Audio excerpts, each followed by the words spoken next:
So today, I'm making this. Stay tuned.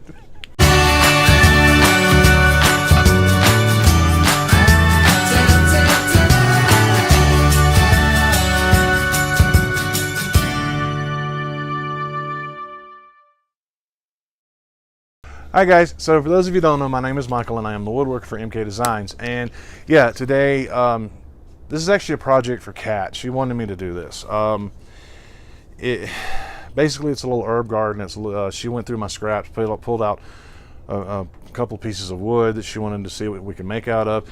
And she had these little jars, these little pizza sauce jars that she wanted to make into a little planter thing. So this is the design she came up with, and I did most of the work because she wanted me to for some reason. She did most of the sanding though, because she actually likes sanding for some reason. And if you want to know why I'm giggling so much, it's because she's standing right there, refusing to get on camera and staring at me the whole time. So at any rate, yeah, this is just a little project we threw together. It's actually a very quick project, very quick build. Obviously there's no plans for it because, well, it's just something you just throw together. And yeah, so so yeah, let's get to it and I'll show you how I did it. Okay, so obviously the first thing I need to do is I need to get my pieces cut to size, and I'm going to rip one side clean, and then I'm going to flip them over and rip them to width.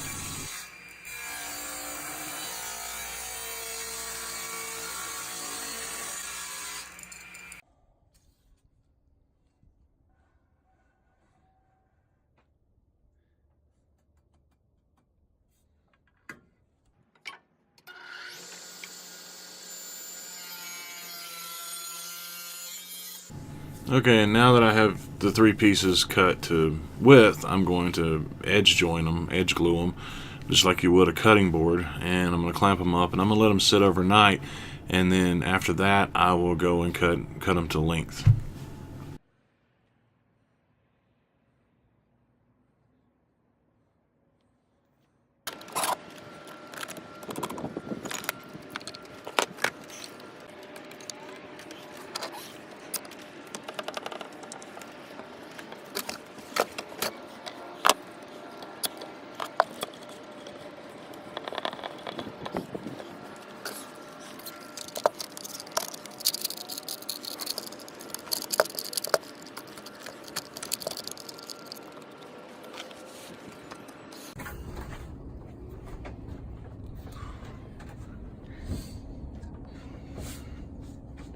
Okay, so before I cut them to length, I'm gonna clean up the glue and get them all flat with each other and make sure the whole thing is the same thickness all the way across by running it through the planer. And now I can cut everything to length. I'm gonna start by shaving off one edge, and then I'm gonna flip it over and cut it to length fully on the other side.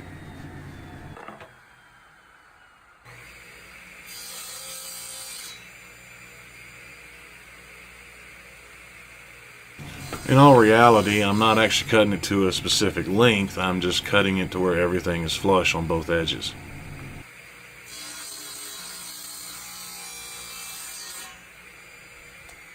And now that I have that done, I'm going to bring it over to the drill press, and I'm going to use an 1.5" Forstner bit, and I'm going to hog out the majority of the material for the holes to hold the jars. And once I have the majority of the material removed using the drill press and the Forstner bit, I'm going to bring it over and clamp it onto my table. Because the jars are square, I need to square out the holes, so I need to take out what little bit the Forstner bit couldn't get, and I'm going to use a chisel for that. Now I'm going to wind up cutting into my table a little bit too in the process. So if you're going to do this, I would recommend putting a piece of scrap underneath while you're chiseling. That's what I should have done, and I'm not real sure why I didn't actually. So the obvious next step is to sand the inside of it before we glue the bottom and the feet and all that on. So Kat is doing this part. She's just using the oscillating spindle sander to smooth everything out and get rid of the chisel marks and things of that nature, and then we'll test the fit, and she'll keep sanding it until the jars actually fit in there. A little snug, but not too snug, and definitely not loose. Okay, and now the next thing I'm going to do is I'm going to cut the piece of Purple Heart for the bottom. This is a scrap piece that I had. This piece, I ran it over the joiner one time before because it had a twist in it, and I guess I put a little too much pressure on it, and it got an angle to it, and you'll see that here in a second. But I'm going to run it over the joiner to get one side flat, and then I'm going to put that flat side down in the planer, and I'm going to run it through, and you can see right here how it's angled. So I just run it through a couple of times to get it flat and down to the thickness that I wanted, which was about 1/4 of an inch.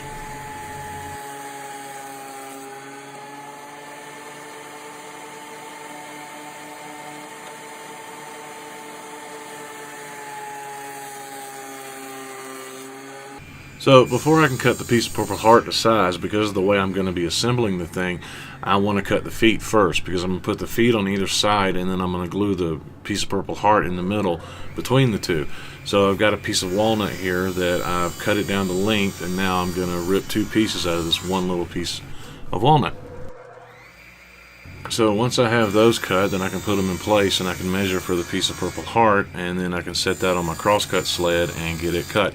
I haven't cut it to width yet. I'm going to show you how I'm going to do that here in just a few minutes. So the next step is to get everything glued up and clamped and let it sit overnight, and then I will cut everything to width, and we'll be almost finished. And yes, I'm using a little too much glue here, but that's okay. I'll take care of that.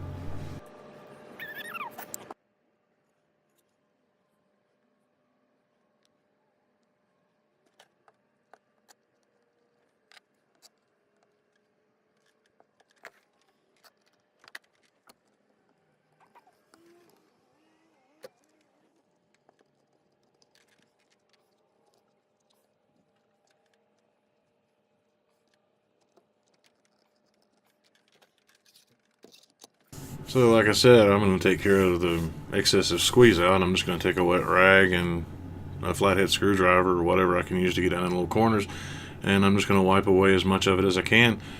And when I can't get out, I'll either chisel out or sand out afterwards.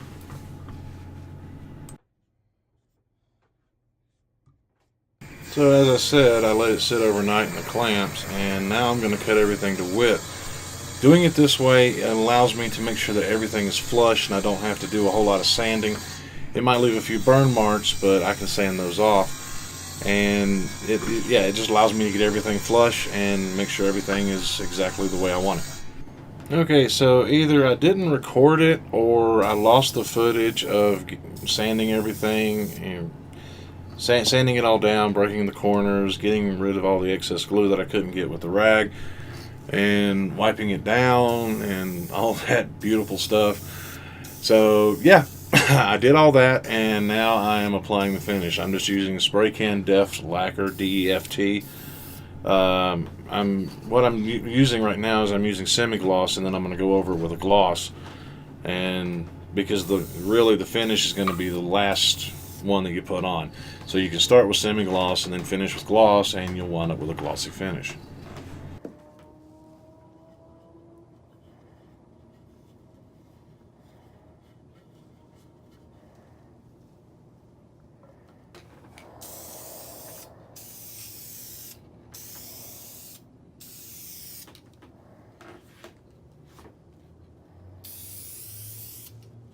And so here's the finished product. I wound up not getting any shots of it filled with rocks and dirt, but we did all that and wrapped it up, and it wound up being a Christmas gift for my brother-in-law. Okay, so yeah, like I said, it's just a quick project. It's something that she's wanted to do for a while, and sorry about that. I got the camera sitting on some pieces I'm getting ready to glue together, and I just bounced it. I'll try not to touch it again. But yeah, I mean, it's just a quick project. Honestly, this one and another project that I wound up scrapping have made me realize that I need to get a bigger drill press and probably a better one, because I am starting to use it more and more. When I initially introduced the drill press to you guys, I told you that it worked great for what I used it for, which it did. But now I think I need a better one. I at least need a bigger one. So yeah, like I said, I don't have any plans for this because, like I said, it's just something that you just throw together. You know, you basically build the whole thing around whatever jars you have, and you just design it around that, and just a quick and easy project. So until next time, guys, happy creating.